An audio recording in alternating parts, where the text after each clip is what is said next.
Queridas amigas, senhoras, senhores, queridos irmãos, boa noite para todos. Que Jesus possa nos abençoar em mais um programa Amor e Sabedoria de Emmanuel. Para nós é um motivo de muita alegria estar de volta na sala Falando Espiritismo na Rede Amigo, aproveitando para abraçar a todos da rede, os nossos companheiros da Rádio Nova Fraternidade de Maceió, os nossos companheiros da Rádio Fraternidade de Uberlândia, os nossos irmãos de Juiz de Fora que estão dando os primeiros passos com a Rádio Web Evoluir, e todos os companheiros da Fraternidade de Estudos Espíritas Allan Kardec que estão nos acompanhando de seus lares. Nós gostaríamos de abraçar a todos com muito carinho e com muita alegria, para retornar, então, nesses nossos encontros das terças-feiras. Nós estamos caminhando para completar o 30º encontro, desde quando iniciamos esse programa Amor e Sabedoria de Emmanuel. Então, para nós, sempre o estímulo, o entusiasmo sempre fala alto. Portanto, que possamos nessa noite angariar os elementos mais importantes e necessários para o nosso crescimento.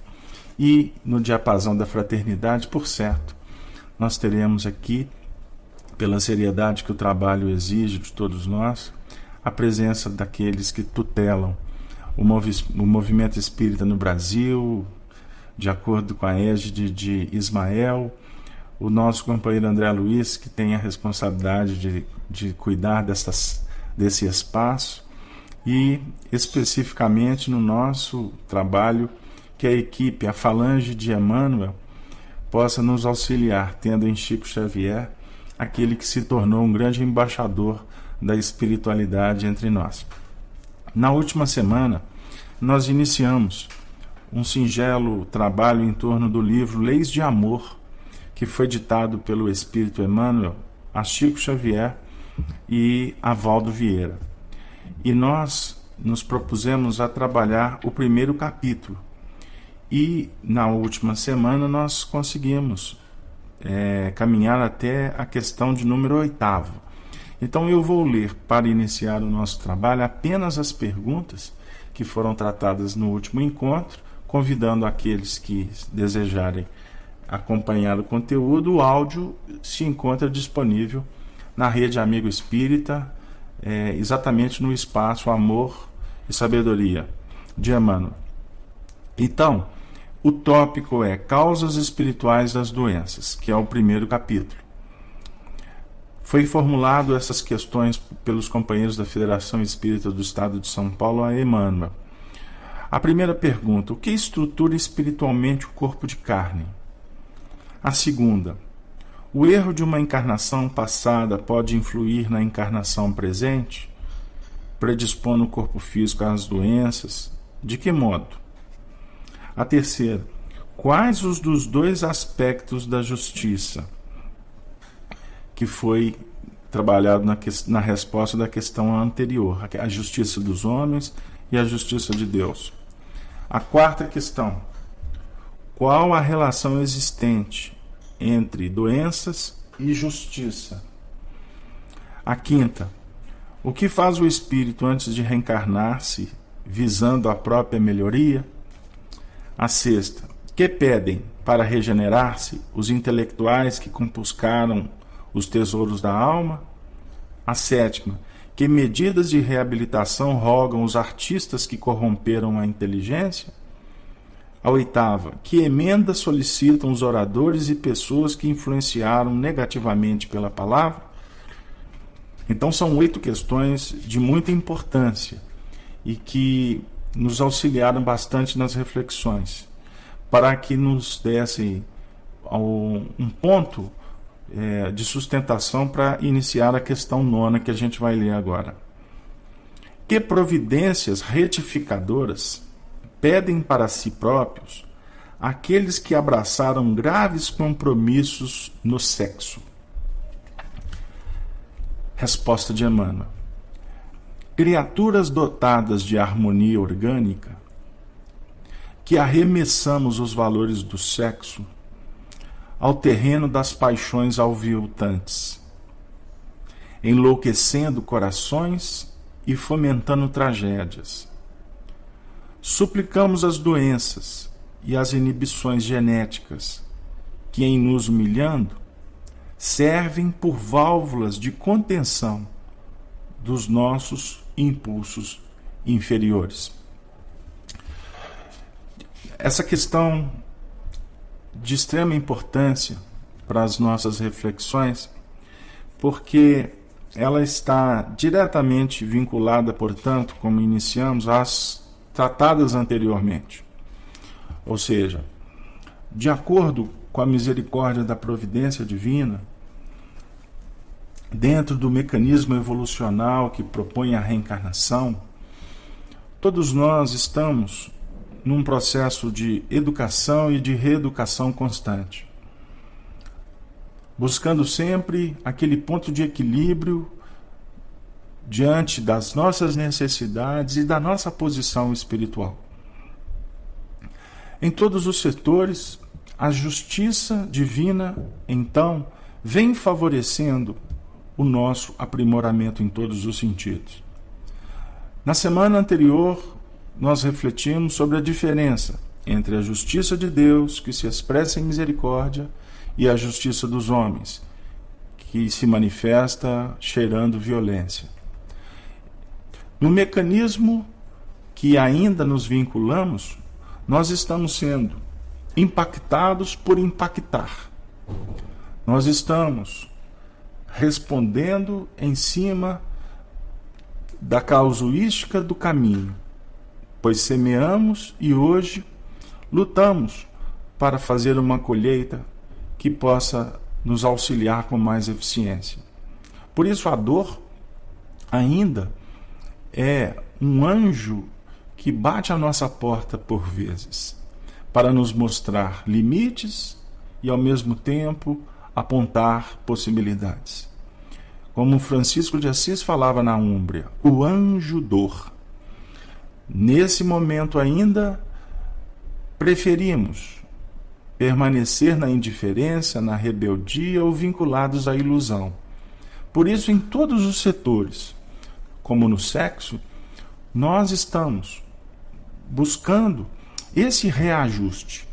E a gente observa nessa resposta dada por Emmanuel, e eu convido vocês a estudarem as questões anteriores, que em todos os setores que Emmanuel foi indagado sobre, por exemplo, os oradores, os artistas, os intelectuais, e agora os que assumiram compromissos na área do sexo, Emmanuel responde todas essas questões se colocando quanto indivíduo, mas como também a representar ainda aspectos que falam muito alto na sociedade, pois todos nós temos muitas complicações.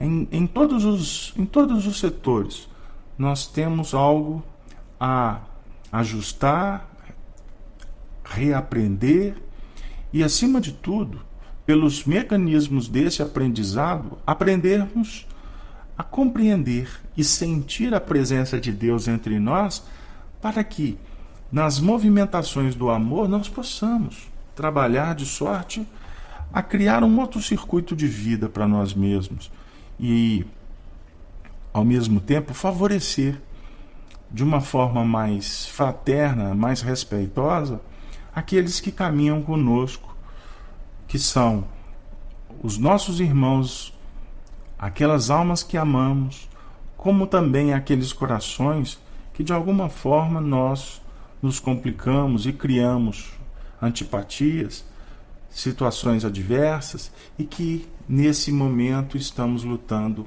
para trabalhar numa justiça diferente dentro desses planos da misericórdia. Então nós sabemos que lidar com as forças sexuais é lidar com o psiquismo, é lidar com a mente.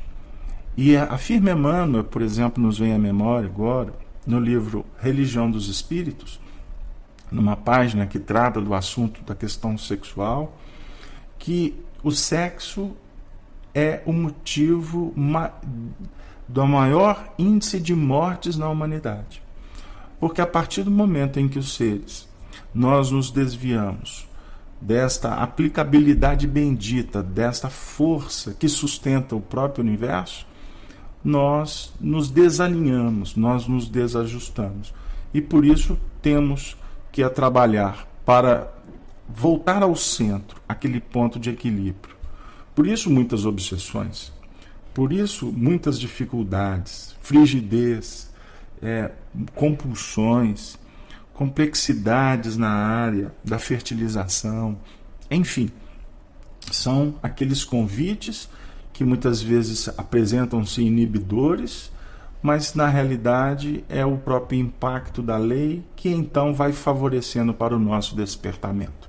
O assunto, queridos amigos, para comentar o que Emmanuel responde em um ou dois parágrafos, é muito complexo, porque ele aqui efetivamente está atendendo aquele grupo, mas ao mesmo tempo Emmanuel utiliza uma didática muito interessante, que ele não fecha a questão. Ele responde de uma forma objetiva, clara, mas ao mesmo tempo ele nos coloca aqueles pontos de interrogação para que cada um possa correr atrás, buscar aprender, tirar as suas próprias conclusões, sem jamais criar aquele movimento de polêmica ou de uma esgrima infrutífera. A gente viu algumas questões colocadas no chat assim, de uma forma muito rápida, e eu peço aos corações que estão nos ajudando que reservem essas perguntas para que a gente possa ir trabalhando no final. Então, porque todas elas são importantes, mas nós temos que atender a programação. Vamos lá. Portanto, vamos buscar sempre, para concluir, de alguma forma, essas singelas reflexões com Emmanuel, procurar sempre uma harmonia em todos os setores da nossa intimidade. Pergunta número 10. Todas as enfermidades conhecidas foram solicitadas pelo espírito do próprio enfermo antes de renascer? Resposta: nem sempre.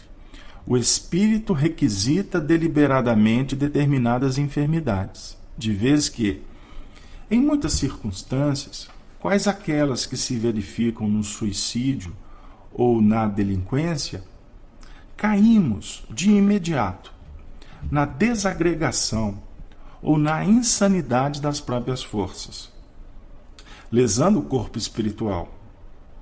O que nos constrange a renascer no berço físico, exibindo defeitos, moléstias congênitas, em aflitivos quadros expiatórios. Observemos, ele coloca para nós de uma forma muito exuberante, muito clara. Nem sempre o espírito requisita deliberadamente determinadas enfermidades. Nem sempre. Até abrindo um parêntese, antes de continuar no texto. Nós sabemos que quanto mais na retaguarda encontra o espírito, menos ele participa daquele movimento preparatório para a reencarnação. Lá naquelas fases primitivas, o espírito é trazido quase que num campo meio compulsório. Ele desencarna e, por ter ainda muitas inibições mentais, não com dificuldades de projeções, não tem fôlego, no fôlego psíquico, se eu posso assim dizer. E por isso permanecem pouquíssimo tempo no mundo espiritual. Desencarnam e são trazidos de volta num movimento quase que automático, pela própria atração magnética, vinculando aquele coração, aquele agrupamento em que ele esteve vinculado. À medida em que o espírito vai se desprendendo, ele vai evoluindo, ele vai, vamos dizer, ter maior elasticidade no seu campo mental, porque diz Emmanuel no livro Pensamento e Vida que nós vivemos dentro da faixa que a providência divina nos permite operar.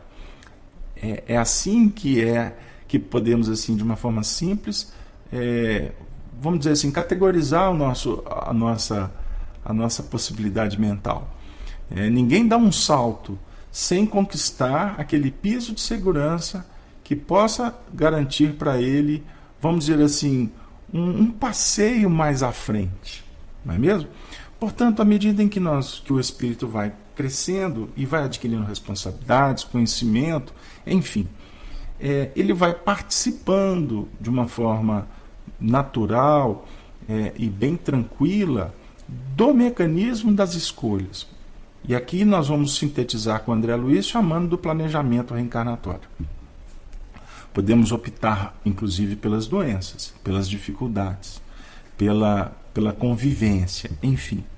Mas Emmanuel vem nos dizer aqui o seguinte, que em alguns casos em que se verifica o suicídio ou uma delinquência mais complexa, o próprio movimento dessa distonia psíquica vai nos colocar numa condição de desagregação e de insanidade das próprias forças, lesando com isso o corpo espiritual, o que não vai dar condições para que o espírito tenha lucidez, ele tenha, vamos dizer assim, uma saúde mental, para que ele possa participar da escolha dos seus processos aflitivos, das suas doenças, das dificuldades que possam, em alguns casos, nós optarmos para, vamos dizer assim, para proporcionar inibições que nos auxiliem no mecanismo evolutivo. Com isso, nós vamos encontrar alguns casos em que o nosso coração fica muito sensibilizado. Quando, por exemplo, vamos encontrar no renascimento no berço defeitos sérios, moléstias congênias, conforme define Emmanuel, em aflitivos quadros expiatórios. Né? Então não é fácil não. E a gente a memória nos auxilia e a gente vai buscar, por exemplo, aquela experiência que Chico Xavier viveu dentro na sua própria família. Por exemplo, com a convivência com o espírito que recebeu, quanto reencarnado, o nome de Emmanuel Luiz.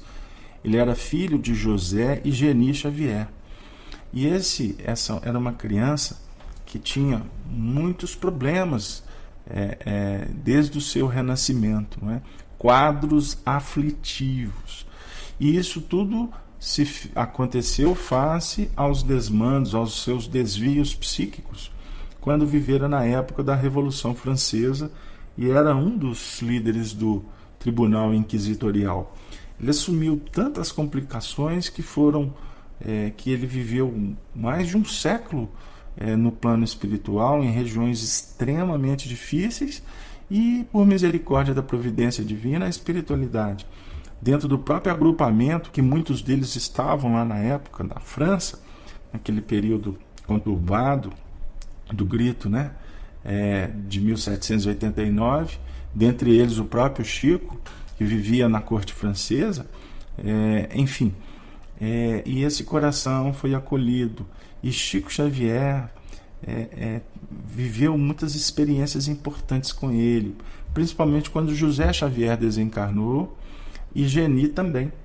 E certa feita ele chorava na porta do Hospital Psiquiátrico de Belo Horizonte, Raul Soares, e há uma história que o movimento espírita conhece, né, que ele chorava porque estava internando a cunhada, e naquele momento Emmanuel vem trazer uma lição belíssima, que um dia, quem sabe, a gente possa trazer aqui com mais detalhes, mas no instante final do ensinamento moral, Emmanuel disse para ele: meu filho, ao invés de você ficar chorando aqui, volte para casa e vai fazer o papel da mãe, porque a Geni está sendo internada e Emmanuel Luiz precisa de uma mãe, precisa de um coração para afagá-lo. E como isso, essa dor desse espírito constrangia, fazia Chico verter lágrimas, mas os espíritos muitas vezes diziam para ele, né, sobre a beleza, a importância daquela reencarnação, porque ele, enquanto estava naquele quadro de muitas dificuldades, ele estava como que protegido, ele estava como que escondido dos espíritos perseguidores que de alguma forma buscavam se encontrasse essa alma continuariam naquelas dramatizações do mundo espiritual inferior. Portanto, todas as experiências trazem lições benditas para o soerguimento do próprio espírito, como também daqueles corações vinculados a ele no próprio processo dos reajustes, não é mesmo? Então, a questão número 11. Quais são os casos mais comuns de doenças compulsórias impostas pela lei divina? Quais são os casos? Aí nós vamos encontrar Emmanuel respondendo. Encontramos numerosos casos de doenças compulsórias impostas pela lei divina. Na maioria das criaturas que trazem as provações da idiotia ou da loucura, da cegueira ou da paralisia irreversíveis, ou ainda nas crianças problemas, cujos corpos irremediavelmente frustrados durante todo o curso da reencarnação se mostram na condição de células regenerativas para a internação compulsória daqueles que fizeram jus a semelhantes recursos drásticos da lei.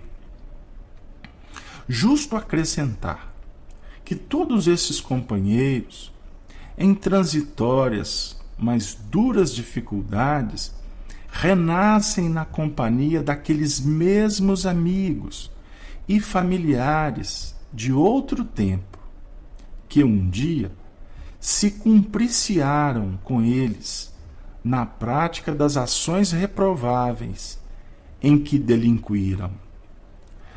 Queridos irmãos, eu gosto de, vez por outra, nos meus comentários, trazer alguns aspectos que nos chamam muito a atenção. Confesso para vocês que quando fiz a leitura prévia dessas questões, eu não me recordei da história de Emmanuel Luiz José Xavier e inclusive sua mãe, a nossa querida Geni. À medida em que eu fiz o comentário da questão anterior, esse painel veio todo à nossa mente. E agora, ao ler a resposta, meu Jesus, aqui tem todo um contexto de vida que o nosso médium Xavier viveu. E diga-se de passagem, eu gosto de fazer esses comentários também, não só para chamar a atenção, quanto à programação espiritual, porque isso não estava no meu planejamento, a definir para nós a misericórdia da providência divina que nos inspiram nesse trabalho. Porque ter lembrado dessa história, por certo, esse conteúdo está mexendo com um coração, por exemplo, como o meu. Mas não só isso, que, diga-se de passagem, já bastava, pela presença magnânima dos benfeitores em nossa vida. Mas também para dizer o seguinte: como nós precisamos, como médiuns, como trabalhadores, como aqueles que estamos descobrindo a doutrina espírita, verificar a importância dos nossos testemunhos, das nossas cruzes, como dizia Emmanuel para Chico Xavier. Cada um tem a sua cruz. Ela tem o seu número, o seu peso específico. Agora, as nossas cruzes, elas têm todo um colorido de egoísmo e de orgulho. A cruz do Cristo é cruz-luz, é cruz libertadora. Por isso é que nós precisamos não valorizar tanto as nossas, mas observar a cruz do Cristo. Porque a cruz dele foi a do testemunho do silêncio e da expressão augusta de misericórdia. Porque ele não tinha o que ajustar. E nós sim temos que nos reencontrar com a própria lei divina, não é mesmo? Então as nossas dificuldades, elas são tão importantes que não só nos auxiliam num burilamento interior, mas como também nos dão condições, experiências, valores, para que a gente possa contar para o outro, falar de alguma forma do que nós passamos, não de uma forma personalista, ou eu vou contar o que aconteceu comigo lá em casa. Não. Mas a partir das nossas próprias experiências, nós encontrarmos aquele conteúdo que possa apresentar a cruz do Cristo como revelação, como aquele ponto que nos coloca, inclusive, como de alguma forma responsáveis na divulgação ou na difusão da doutrina espírita. Porque é pelo veículo do trabalho, a partir das nossas dificuldades, é que nós vamos todos juntos, de mãos dadas, nos soerguermos. E foi Chico Xavier que nos contou muito sobre esta lição, porque ele teve os maiores testemunhos na sua família. Viveu ao lado dos sofredores, lá no cantinho, lá na periferia de Pedro Leopoldo, quanto nas atividades no Luiz Gonzaga. Quando depois mudou para Uberaba, ele foi trabalhar junto de pessoas que passavam por tantas dificuldades, porque é a partir desse movimento de procurarmos viver o Consolador no seu sentido operacional, é que nós vamos, todos nós juntos, nós vamos encontrando então recursos para o próprio melhoramento, não é mesmo? Então, fica para nós esta reflexão, porque o que a gente tem visto no mundo está mexendo profundamente com todos nós. É extremamente doloroso quando você vê uma criança em tenra idade, no próprio berço, apresentando anomalias assim tão sérias. A gente vê um pai e uma mãe recebendo aquele rebento e ao mesmo tempo devolvendo para as mãos de Deus pela via da desencarnação. É extremamente doloroso, mas a gente não pode olvidar a importância de oferecer o consolo para estes, para nos preparar para o consolo que vamos precisar amanhã, mas acima de tudo pelo esclarecimento que vai nos ajudando a compreender a necessidade do reajuste com a própria lei divina. E com muito cuidado, para não entrar nos mergulhos do pagamento de dívida, como alguns dos nossos companheiros no movimento espírita costumam apegar muito, e a gente vê até muitas palestras, são bons trabalhos, mas que muitas vezes deixam as pessoas entristecidas, porque todos nós estamos na Terra para buscar a felicidade. É utópico encontrá-la aqui, como nos ensina Allan Kardec no Evangelho segundo o Espiritismo. Mas nós temos que favorecer para que as pessoas possam sorrir e possam confiar. E ninguém está aqui para pagar a conta. E eu fico pensando que se eu for pagar a conta, meu Deus, essa contabilidade é infindável, porque nós temos tantas coisas e, na realidade, nós estamos diante de Allan Kardec, que, por exemplo, no livro A Gênese vem nos dizer quanto a beleza da reencarnação como um fator de evolução. E Kardec escreve textualmente: nós não estamos aqui para pagar, nós estamos aqui para renovar, né? Vamos pensar, irmão Sol, você que está colocando aí no chat, né, algumas palavras tão vivas e que nos tocam profundamente o coração, porque falam de eterna ressurreição, não é mesmo? Continuando, porque o nosso tempo está caminhando. A questão número 12. Vamos lá. A mente invigilante pode instalar doenças no organismo? E o que pode provocar doenças de causas espirituais na vida diária? Então são duas perguntas dentro de uma só. Vamos lá. Resposta. A mente é mais poderosa para instalar doenças e desarmonias do que todas as bactérias e vírus conhecidos. Necessário, pois, considerar igualmente que desequilíbrios e moléstias surgem também da imprudência e do desmazelo, da revolta e da preguiça.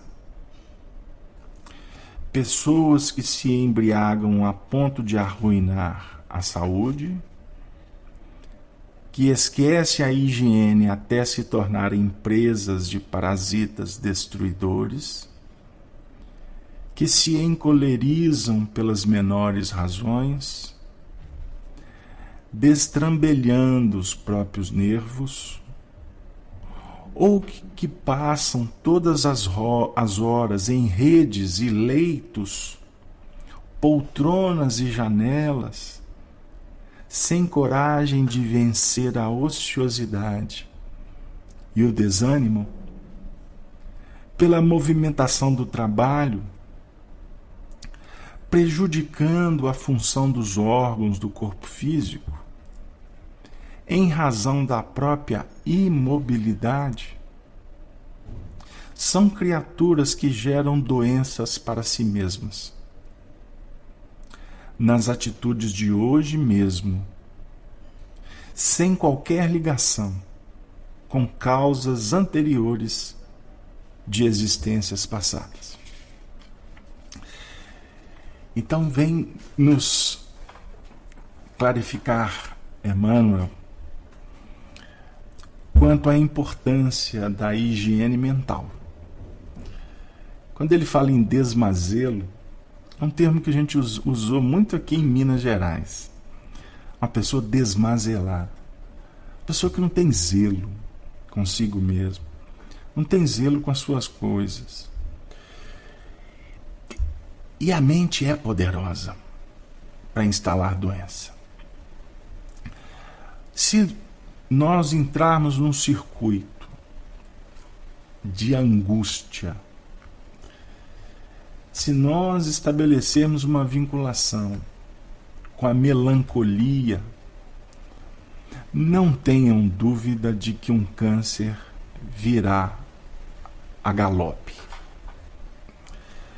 Quantos casos nós conhecemos? O orgulho ferido por uma perda, por um abalo, por um desaforo, como a gente falava aqui em Minas também. Desaforo. Quanto a uma traição.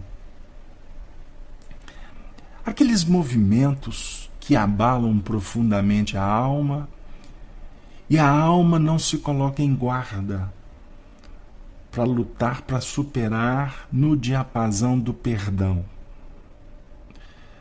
Nós temos no Evangelho segundo o Espiritismo, no capítulo Bem-aventurados os Misericordiosos, um belo tratado sobre o perdão,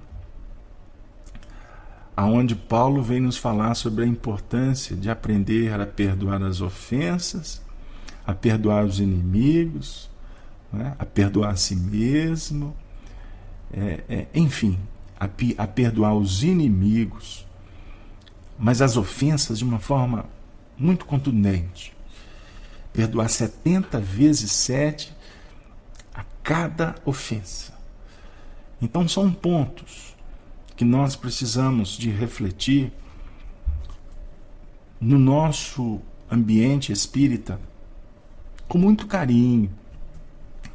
Porque eu escutei um expositor essa semana dizendo que tem alguns assuntos que são muito batidos no movimento espírita.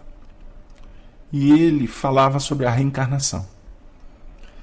E me chamou muita atenção porque foi uma força de expressão, e nós entendemos a retórica para valorizar aquele conteúdo que ele iria trabalhar. E que, diga-se de passagem, o fez brilhantemente.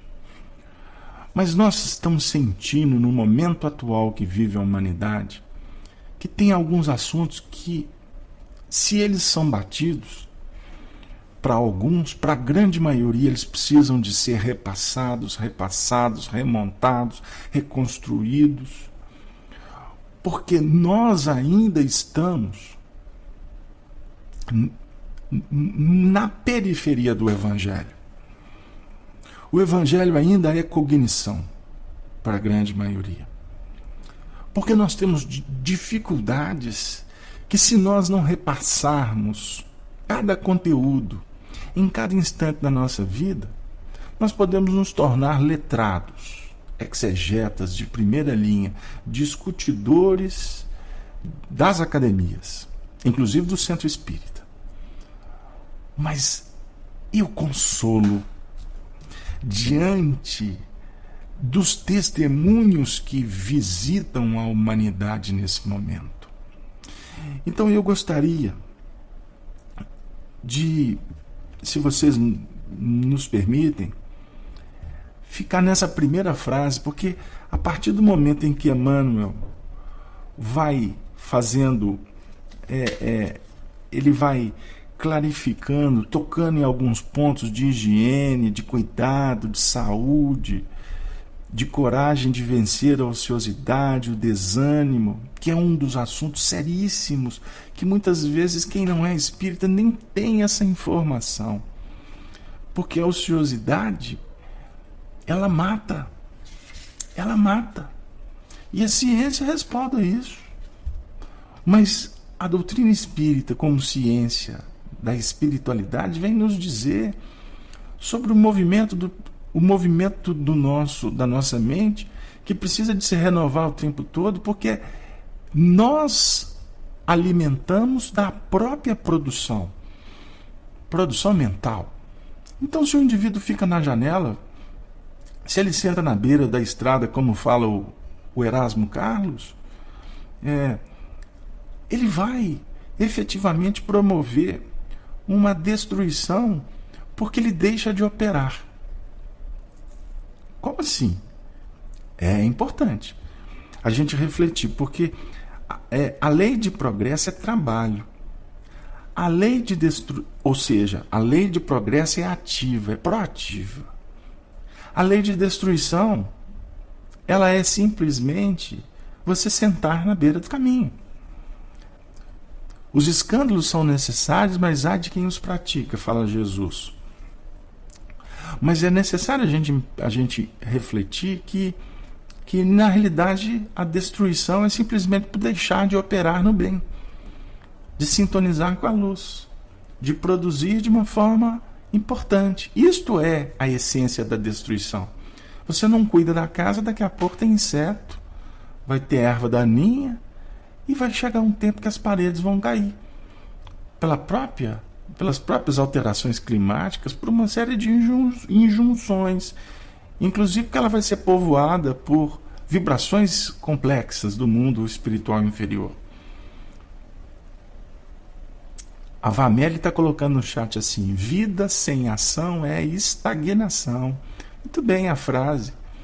Mas eu posso, Jamélia, até, se você me permite, até ler de trás para frente.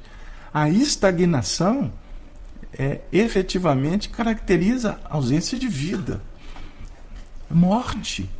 Quando a gente lê morte no Evangelho, a gente que tem procurado estudar um pouquinho, tentando tirar o espírito da letra, morte no Evangelho, para muitos aí, é desencarnação. Mas, na essência, a morte no Evangelho é a consciência conspurcada, ferida. A consciência vai ficar ferida quando ela deixar de produzir. Ou seja, quando o eu profundo, o espírito com E maiúsculo, fala, e é a personalidade, que é essa mente discursiva nossa, que está focada a um plano objetivo de reencarnação, não responde. Isso é morte. Porque ela não responde agora, a morte vai chegar amanhã. Porque virá o movimento da culpa, do remorso, que mais à frente, com a ajuda da consciência, vai estabelecer um processo de arrependimento. Porque culpa e morte é circuito fechado, é treva. Não alimenta, não. Remorso é remoer. E se remoer, perde até a forma, vira ovoide. Agora, o arrependimento é arremeter, não é? É sair desse circuito fechado.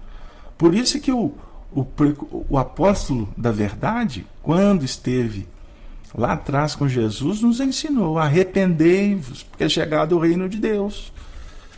Arrependei-vos, é chegado o reino de Deus. Então nós temos que arrepender para modificar. Então, nós precisamos de sermos muito cuidadosos para verificar a importância do perdão. Um perdão no seu sentido de um movimento bendito. Porque se você não perdoar, se nós não entendermos os limites do semelhante e o próprio limite, se a angústia tomar corpo, te levar para a depressão profunda, quantas mazelas advirão posteriormente? Será uma questão simplesmente de time. É só aguardar, porque ela vai chegar. Quantos pacientes de câncer vivem essa experiência por terem tido decepções profundas. E até, diga-se de passagem, convivi com um oncologista aqui em Belo Horizonte, um espírita, uma pessoa que eu tenho profundo carinho. Ele me contava que é incrível como os pacientes de câncer trabalham uma força de vontade, uma coisa absurda. Aí eu fico pensando não sou da área da saúde, mas eu fico pensando pela questão da lógica da vida. Aí muitas vezes a gente se permite ficar enfermo e a providência divina autoriza que a doença se instale para que a gente tenha a oportunidade, inclusive, de lutar pela vida. Aí vai fazer um movimento contrário. Aí, se não conseguir curar o câncer, vai chegar no mundo espiritual numa dinâmica interessante. Aqueles que lutam, nós não estamos generalizando, porque tem alguns que se entregam. Então são pontos que nós poderíamos trabalhar no seu sentido de colher esses elementos e levar para a nossa intimidade para a gente possa refletir. Porque não vai ser em alguns minutos, estudando de uma forma ligeira, que a gente vai trabalhar de uma forma eficiente na nossa reeducação espiritual. Por isso que eu também costumo dizer que o espiritismo não é do centro espírita. O espiritismo verdadeiro é a ciência do bem viver, do evangelho, em todos os momentos da nossa vida. Nós estamos numa eterna batalha de soerguimento, de vitórias. Você tem que acreditar, você não pode acovardar. Você não pode permitir que a sombra ganhe corpo. Você tem que reagir. Se está doente, talvez você não descobriu. Então, o primeiro movimento é aceitar a doença. No seu sentido de, não a doença em si, mas o diagnóstico. Estou num momento enfermo. E a partir do momento em que se conscientiza da enfermidade, é necessário, no segundo movimento, acreditar que é possível curá-la. E depois, é necessário colocar Deus no coração. Porque sem fé, a viagem fica complicada. E em quarto movimento, quem lida na área, ajudando aqueles corações em soerguimento, os filhos do Calvário de Jesus, costumo dizer que o quarto movimento bendito é colocar um amigo no processo. Ou seja, buscar ajuda, conselho, terapeuta, terapia. E aí eu vou colocar um quinto ingrediente, que é lutar até o fim. Porque aí, até diga-se de passagem, vocês me permitem que eu fui infeliz. Não sou eu que estou colocando. É Jesus quem define a fórmula. Aquele que perseverar até o fim será salvo. A senha, portanto, é ir até o fim. Não desista. Não desista jamais. A gente pode até retroceder, mas jogar a toalha não joga, não. O retroceder muitas vezes é o esperar. Porque é necessário um ajuste. É necessário compreender que algumas questões têm a ver com o tempo de Deus, não o tempo dos homens. porque muitas vezes somos pretensiosos, ou muitas vezes é necessário você esperar um pouco, porque o outro precisa de despertar. São pontos que a sabedoria vai nos indicando. E aí agora eu tenho que respeitar o tempo e falar um pouquinho da última questão proposta, que é a de número 13. 13. Nós estamos no ano de 2013. Então vamos lá. E aí, os estudiosos aí, a turma que gosta da matéria, do simbolismo, né? O 13 afirmam aí, a turma que gosta do jogo, que é o galo. Não é mesmo? 13 é galo. E aí é necessário que a gente observe o simbolismo do galo no Evangelho. Não é? Dando toque 3 vezes. 3 vezes na repetição da Trindade. Não é? Do Pai, ou seja, do Criador, do Filho, que é o Espírito, na caminhada em busca da santificação, que é pela verdade, operando. Aí ele atinge o patamar do 3 e define uma aurora ou uma alvorada de um novo ciclo que vai se abrir em seguida. Isso é para a gente pensar. Então Pedro, quando afirmou que ia com Jesus até o fim, Jesus disse para ele, vai com calma. Vai com calma que o ciclo seu ainda de confirmação não terminou. Vai terminar, mas por enquanto vai com calma, porque o galo vai cantar 3 vezes e você vai me negar. Agora foi necessário esse movimento para que depois ele se consolidasse como Petros, a pedra angular do colégio apostólico, essa alma bendita que ajuda tanto a todos os aprendizes do Evangelho a se manterem firmes. Olha que beleza o simbolismo. E eu costumo a repetir que a gente começa a interpretar o Evangelho, não tem vontade de parar não, se deixar a gente vai longe. Mas aí, como o André Luiz, né, quando começa a empolgar perguntando para os espíritos, né, André Luiz quer saber. Né? André Luiz é aquele que quer. Eu costumo repetir um pensamento de um grande amigo nosso aqui do Movimento Espírita de Belo Horizonte, Afonso Chagas. O Afonso fala assim que o André Luiz é aquele persistente que pergunta tudo que a gente quer perguntar, não é? E de repente a espiritualidade, calma André, calma, não está na hora, agora vamos dar um passe ali, André chegou, terminou o momento de indagação, agora vamos ali para a Câmara de Regeneração, vamos fazer um atendimento fraterno, André, vamos pensar em Jesus, porque tem um momento de recolher e tem um momento de semear. Nós não podemos entrar na veiculação só da elaboração. O grande movimento não é o do questionamento, é da realização. Então são pontos que a gente pode aproveitar no final. Mas vamos lá. Qual a advertência de Jesus para que nos previnamos dos males do corpo e da alma?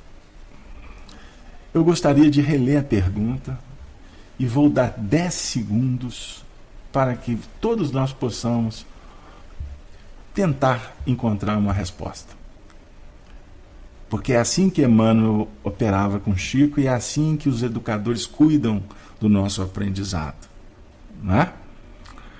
Qual a advertência de Jesus para que nos previnamos dos males do corpo e da alma?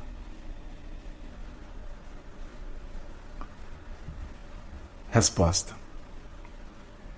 assinalando as causas distantes e próximas das doenças de agora, destacamos o motivo por que os ensinamentos da doutrina espírita nos fazem considerar com mais senso de gravidade a advertência do Mestre: orai e vigiai, para não cairdes em tentação.